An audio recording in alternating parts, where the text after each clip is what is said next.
Hi, Tim Chrisman here for Tim's Tuesday Talk, where on behalf of the Foundation for the Future, I get 2 minutes to talk about whatever space or policy news that is of interest to me.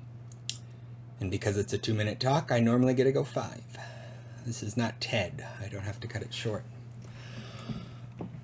This week, I wanted to talk about the false choice that is presented when Congress or other decision makers are presented options for investment in space.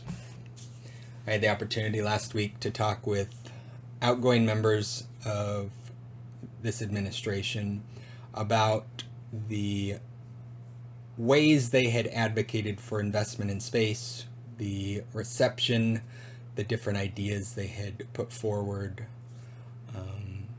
were, and any lessons they had learned that we could avoid relearning, because in many cases these individuals had advocated for components of the Space Act that we've put to Congress recently, and were or had been advocating for ideas similar to the Space Infrastructure Development Corporation that we are proposing standing up, and have been doing so for years.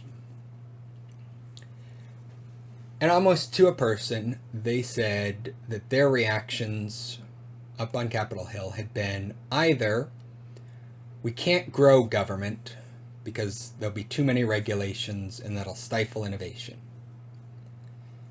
or we can't grow government because we don't trust this administration. Now, it was a remarkable bit of agreement on the part of the senators and congresspeople that these individuals interacted with. Normally, you can't get a libertarian and a liberal to agree on the role of government or how much investment in government should be, but they had managed to do that. But they had also shown the sort of false dichotomy there is between choosing big government or more government involvement in space or no government involvement in space.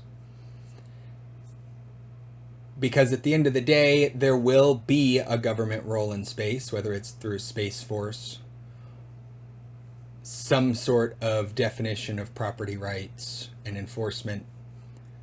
And so if there is going to be a government role in space, even notwithstanding what is there now, how can we go into the future best? And I found myself, as I talked with these individuals about our Space Act and our proposed Space Corporation, and outlining how SPACE Corp was meant to take the best parts of government, the ability to assume risk in investments that may not pay off, the ability to take a 10 or 20-year look at returns on investments, and adding the private sector's speed, agility, and innovation,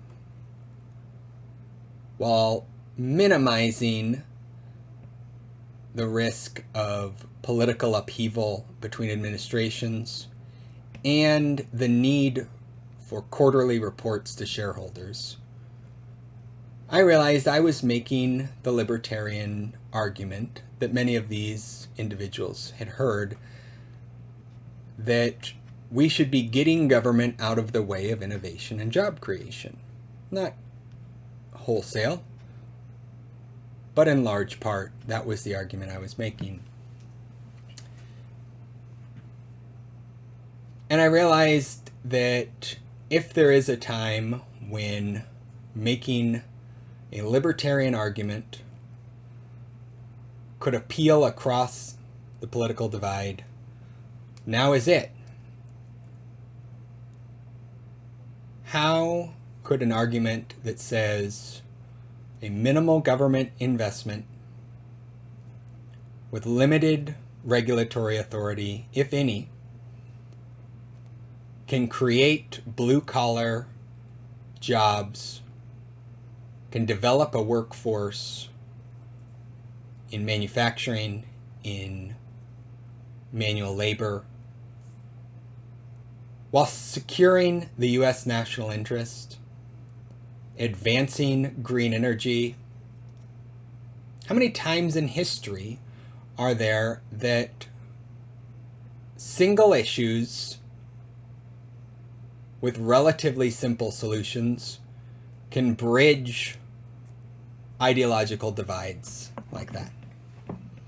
I couldn't think of an example in real time to give those officials.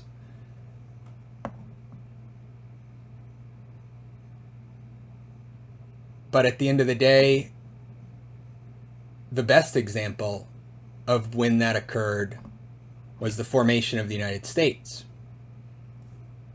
There was not agreement on how it should be formed, when it should be formed, why it should be formed, but there was an agreement that it needed to be formed.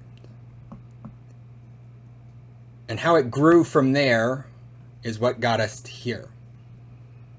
But ultimately, it was the simple decision that it wasn't eliminating government and it wasn't doubling down on government. It was making something entirely new that united the colonies around a revolution and a new institution. And now as we look to 2021 and beyond, to a new frontier in space, we have a similar choice. I say we cut it down the middle. See you out there.